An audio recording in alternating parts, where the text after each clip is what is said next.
Sir, നേരത്തെ നമ്മുടെ കേരള സർക്കാർ നമ്മുടെ തിരുനാവായയിൽ നടക്കുന്ന കുംഭമേളയ്ക്ക് നിരോധനവും സ്റ്റോപ്പ് മെമ്മോയും ഒക്കെ ഏർപ്പെടുത്തിയിരുന്നു. അതിനെ തുടർന്ന് പല വിധത്തിലുള്ള ചടങ്ങുകളൊക്കെ നമ്മുടെ കുംഭമേളയുടെ ഭാഗമായിട്ട് ഇനിയും നടക്കാനുണ്ട്, നടന്നുകൊണ്ടിരിക്കുന്നുണ്ട്. അതുപോലൊരു ആചാരം അല്ലെങ്കിൽ വിശ്വാസത്തിന്റെ ഭാഗമായിട്ടായിരുന്നു തമിഴ്നാട്ടിൽ നിന്ന് രഥയാത്ര വരുന്നു എന്നുള്ളത്.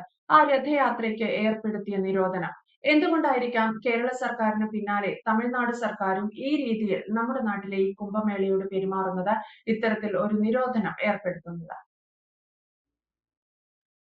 ഇത് വളരെ വ്യക്തമായിട്ട് എല്ലാ ജനങ്ങൾക്കും, പ്രത്യേകിച്ച് ഹിന്ദു ജനവിഭാഗത്തിന് വളരെ നിസ്സാരമായി ചിന്തിച്ചാൽ കിട്ടാവുന്ന ചെറിയ ഒരു കാര്യമേ ഉള്ളൂ.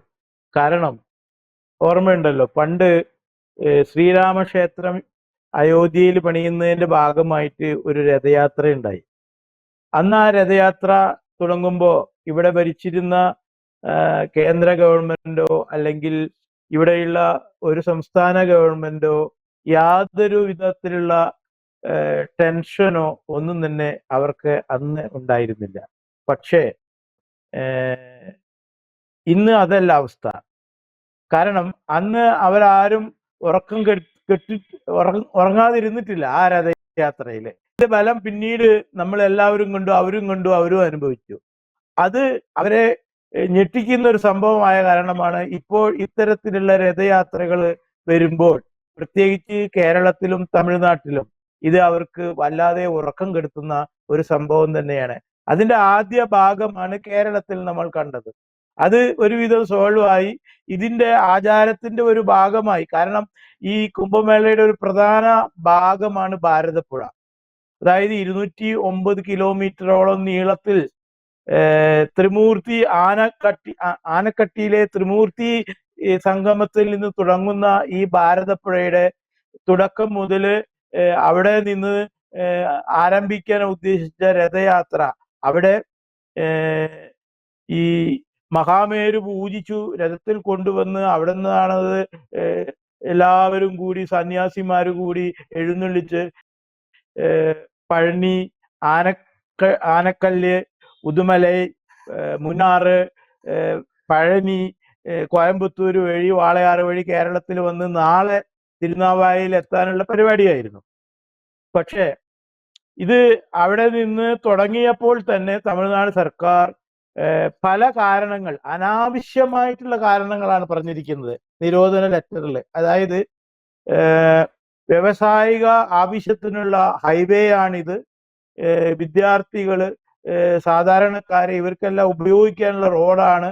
അവിടെ ഇത്തരത്തിലൊരു രഥയാത്ര വരുമ്പോൾ അത് എല്ലാത്തിനെയും ബ്ലോക്കാക്കി കളയും, ഗതാഗത തടസ്സമുണ്ടാവും, പൊതുജനങ്ങൾ ബുദ്ധിമുട്ടാവും എന്ന് പറഞ്ഞിട്ടാണ് പോലീസ് സ്റ്റോപ്പ് മെമ്മോ ഇറക്കിയിരിക്കുന്നത്.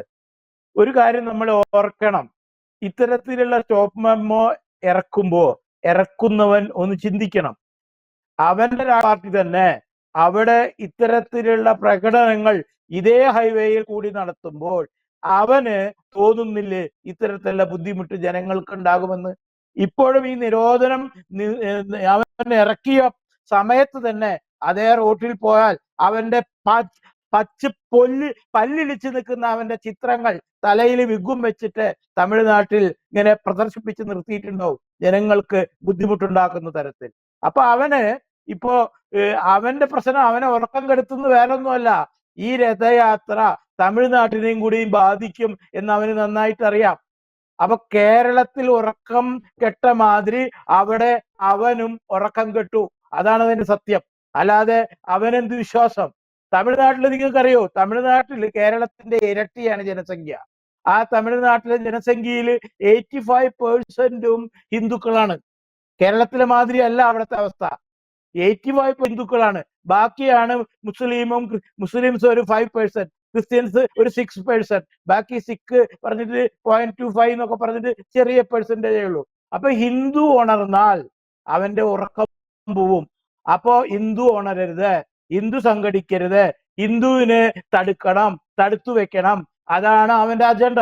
പക്ഷെ ഒരു കാര്യം ഞാൻ പറഞ്ഞുതരാം, ഈ തിരുനാവായ, തിരുമിറ്റക്കോട്, തിരുവില്ലാമല തുടങ്ങിയ ഭാരതപ്പുഴയുടെ തീരത്തുള്ള അമ്പലങ്ങളെല്ലാം തന്നെ നമ്മുടെ പുരാണ പുസ്തകങ്ങളായ തിരുക്കുറൽ തുടങ്ങിയ വേറെ ഒരു ബുക്കിന്റെ പേര് ഓർമ്മയില്ല. ആ ബുക്കിലൊക്കെ ഈ പുരാണങ്ങളില് ഈ തിരുനാവായ, തിരുമിറ്റക്കോട്, തിരുവില്ലാമല ഇതൊക്കെ അതിൽ മെൻഷൻ ചെയ്തിട്ടുണ്ട്. അപ്പോ ഈ ഹിന്ദുക്കളായ വിശ്വാസികള് ആ പുസ്തകങ്ങൾ എടുത്ത് വായിക്കുമ്പോൾ, ഈ അമ്പലങ്ങളുടെ പേര് വായിക്കുമ്പോൾ, ഇത് പണ്ട് ശ്രീരാമ ഭഗവാൻ വനവാസ സമയത്ത്, അന്ന് കേരളത്തിലൊന്നും ഈ ഇതുമാതിരി വീടോ ജനമൊന്നുമില്ല, മഹാ ഫോറസ്റ്റ് ആണ്, കാടാണ്.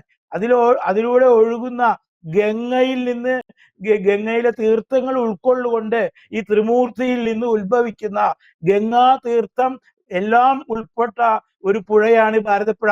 ഭാരതപ്പുഴ അത് ഭാരതത്തിൽ ഒന്നേ ഉള്ളൂ. അത്രയും പുണ്യഭൂമി, അല്ല പുണ്യ നദിയാണിത്.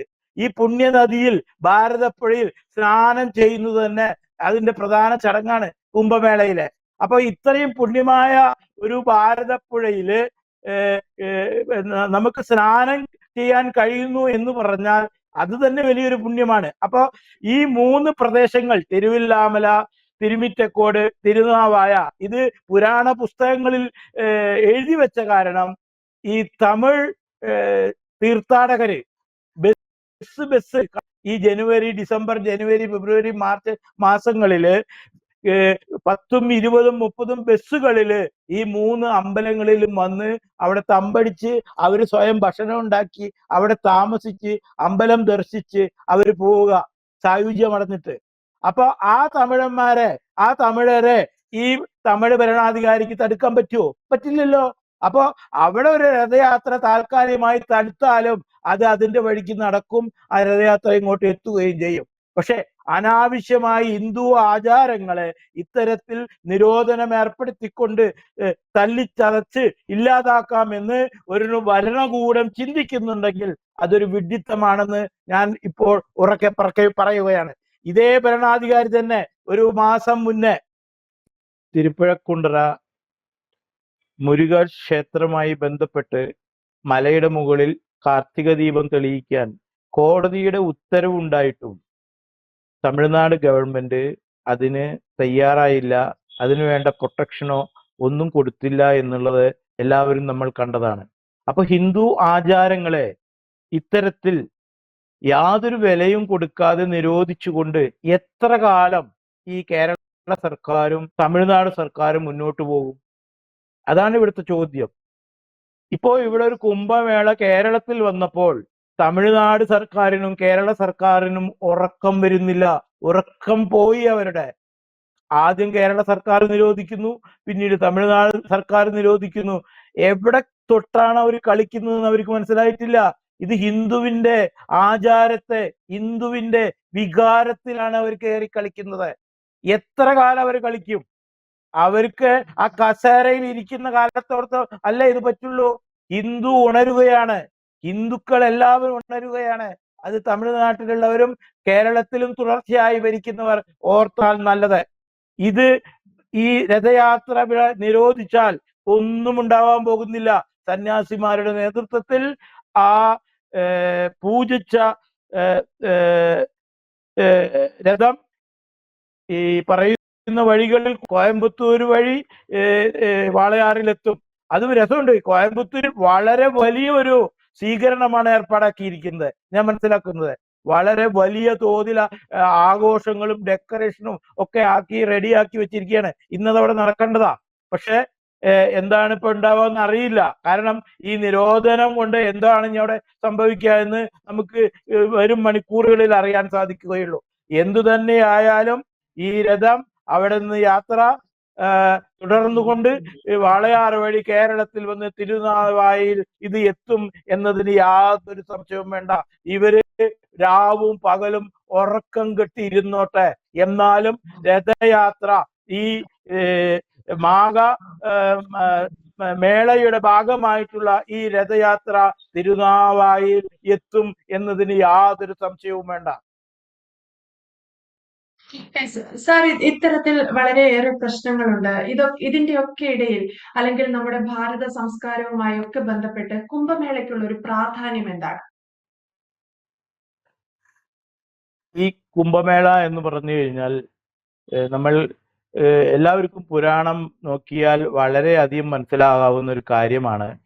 ഈ കുംഭമേള എന്ന് പറയുന്നത് സ്നാനമാണ്. നദിയിൽ സ്നാനം ചെയ്യലാണ് ഇതിന്റെ പ്രധാന ഒരു ചടങ്ങ്. നല്ല രീതിയിൽ നമ്മൾ ജീവിത ദിനചര്യകളെല്ലാം ചെയ്ത് ആ സമയത്ത് അതിന്റെ പ്രത്യേക സമയമുണ്ട്. സന്ധ്യാനേരത്ത് പോയി അതിൽ സ്നാനം ചെയ്യുമ്പോഴാണ് ഇതിന്റെ ഏറ്റവും വലിയ പ്രാധാന്യം. ഈ സ്നാനം ചെയ്യാനാണ് എല്ലാവരും ഈ കുംഭമേളയിലേക്ക് വരുന്നത്. അപ്പോ നമ്മുടെ ഇവിടെ 2.5 പതിറ്റാണ്ട് മുന്നാണ് ഈ കുംഭമേള നടന്നിരുന്നത്. പിന്നീട് അത് ഈ ഹിന്ദുക്കൾ ഇത്രയും സംഘടിക്കുന്നു എന്ന് മനസ്സിലാക്കിയപ്പോൾ അന്നത്തെ ഇതേമാതിരി തന്നെ ഈ അന്ന് മുസ്ലിങ്ങളാണ് പ്രസിഡന്റ് ആക്കിയിട്ട് അന്ന് ഭരിച്ചിരുന്ന ബ്രിട്ടീഷുകാർ അത് നിരോധിച്ചത്. ഇന്നും ഈ പ്രശ്നങ്ങൾ ആരാണ് ഉണ്ടാക്കുന്നത്? ഞാൻ മുസ്ലിമാണെന്നൊന്നും തുറന്നു പറയുന്നില്ല. പക്ഷേ ഈ കേരള സർക്കാരും ഈ തമിഴ്നാട് സർക്കാരിനെയും ഇത്രയും ഉറക്കം കെടുത്തുന്നുണ്ടെങ്കിൽ അതിന്റെ പിന്നിൽ വലിയൊരു ശക്തി പ്രവർത്തിക്കുന്നുണ്ട് എന്ന് നമുക്ക് സംശയിക്കേണ്ടിയിരിക്കുന്നു. അന്ന് കുംഭമേള നിരോധിക്കാൻ ബ്രിട്ടീഷുകാർക്ക് പ്രേരണ നൽകിയിട്ടുണ്ടെങ്കിൽ അതുമാതിരി ഇന്ന് ഇത്തരത്തിലുള്ള നിരോധനങ്ങൾ മാറി മാറി 2 സർക്കാരുകൾ തൊട്ടടുത്ത് നിൽക്കുന്ന കേരള സർക്കാരും തമിഴ്നാട് സർക്കാരും ഇതിന്റെ പ്രാധാന്യം അറിഞ്ഞുകൊണ്ട് തന്നെയാണ്. കാരണം ഇതിനൊരു ശക്തിയുണ്ട്, ഇതിനൊരു വലിയ പ്രാധാന്യമുണ്ട് എന്ന് അവർക്ക് തന്നെ അറിയാം. ആ പ്രാധാന്യം ഉയർന്നു വരുമ്പോ, വിരിഞ്ഞു വരുമ്പോ, താമര വിരിയുന്ന പോലെ വിരിഞ്ഞപ്പോൾ ഇവിടെ ഒരു ഉറക്കം കെടുക്കുന്ന സബ്ജക്റ്റായി മാറും എന്നതിന് യാതൊരു സംശയവും വേണ്ട. അത്രയ്ക്ക് പ്രാധാന്യമുണ്ട് ഈ കുംഭമേളയ്ക്ക്. കൂടി സാർ ഈ പറഞ്ഞതൊക്കെ വെച്ച് വരും ദിവസങ്ങളിലും ഒട്ടനവധി ആചാരങ്ങളും പൂജകളും ഒക്കെ കുംഭമേളയുടെ ഭാഗമായി അവിടെ നടക്കാൻ സാധ്യതയുണ്ട്. ഇനി വരും ദിവസങ്ങളിൽ ഇത്രയേറെ ചടങ്ങുകളൊക്കെ ബാക്കി നിൽക്കെ വീണ്ടും ഏതെങ്കിലും തരത്തിലുള്ള നിരോധനം സർക്കാരുകൾ ഏർപ്പെടുത്താനുള്ള ഒരു സാധ്യതയുണ്ടോ? നമുക്ക് പ്രതീക്ഷിച്ചിരിക്കുന്ന ഒരു സംഭവമാണിത്. കാരണം ഈ 2 സർക്കാരുകളും ഞാൻ പറഞ്ഞില്ലയോ, തമിഴ്നാട്ടിൽ നിന്ന് വലിയ തോതിൽ ജനങ്ങൾ അവിടെ തമിഴ്നാട് സർക്കാർ നിരോധിച്ചുകൊണ്ടൊന്നും കാര്യമില്ല. തമിഴ്നാട്ടിൽ നിന്നും ആന്ധ്രാപ്രദേശിൽ നിന്നും കർണാടകത്തിൽ നിന്നും തെലുങ്കാനയിൽ നിന്നും ജനങ്ങൾ കൂട്ടം കൂട്ടമായി ഈ കുംഭമേളയ്ക്ക് വരുവാൻ തയ്യാറെടുത്തുകൊണ്ട് ആൾറെഡി വന്നുകൊണ്ടിരിക്കുകയാണ്. അപ്പൊ ഇവരെ ഒന്നും ഈ സർക്കാർ വിചാരിച്ചാൽ തടുത്തു നിർത്താൻ പറ്റില്ല. അപ്പോ ഇത്തരത്തിലുള്ള ഇവരുടെ വരവ് കാണുമ്പോൾ ഇവരുടെ ചങ്ക് മിടിപ്പ് കൂടുകയും അതിന്റെ ഭാഗമായിട്ട് ഇത്തരത്തിലുള്ള എന്തെങ്കിലും തോന്നിവാസങ്ങൾ വിളിച്ചു പറഞ്ഞുകൊണ്ട് എന്തെങ്കിലും നിരോധനങ്ങളോ നിയമങ്ങളൊക്കെ കൊണ്ടുവരാൻ സാധ്യതയുണ്ട് എന്ന് നമുക്ക് പ്രതീക്ഷിക്കാം. അതിന് യാതൊരു സംശയവുമില്ല. പക്ഷെ എന്ത് നിരോധനം കൊണ്ടുവന്നാലും ഇവിടെ ഈ കുംഭമേള വളരെ ശക്തമായി നല്ല രീതിയിൽ നല്ലൊരു വിജയമായി മാറുമെന്നതിന് യാതൊരു സംശയവും വേണ്ട. എന്തായാലും കുംഭമേളയ്ക്കെതിരെ ഏറ്റവും ഒടുവിൽ തമിഴ്നാട് സർക്കാരാണ് ഒരു നീക്കം നടത്തിയിരിക്കുന്നത്. രഥയാത്രയ്ക്ക് നിരോധനം ഏർപ്പെടുത്തിയിരിക്കുകയാണ്. ജയശങ്കർ സാർ പറഞ്ഞതുപോലെ സന്യാസിമാർ ചേർന്ന് പൂജിച്ച രഥത്തെ സ്വീകരിക്കാനുള്ള എല്ലാ തയ്യാറെടുപ്പുകളും നടത്തി കഴിഞ്ഞു. ആ രീതിയിലൊന്നും കുംഭമേളയെ തടയാൻ സാധിക്കില്ല എന്നാണ് പലരും പറഞ്ഞു വയ്ക്കുന്നത്. വ്യക്തമാണ്. Thank you sir. കൂടുതൽ വാർത്തകളും വിശേഷങ്ങളും നിങ്ങളിലേക്ക് എത്താൻ ABC മലയാളം സബ്സ്ക്രൈബ് ചെയ്യുക, ബെൽ ബട്ടണും അമർത്തുക.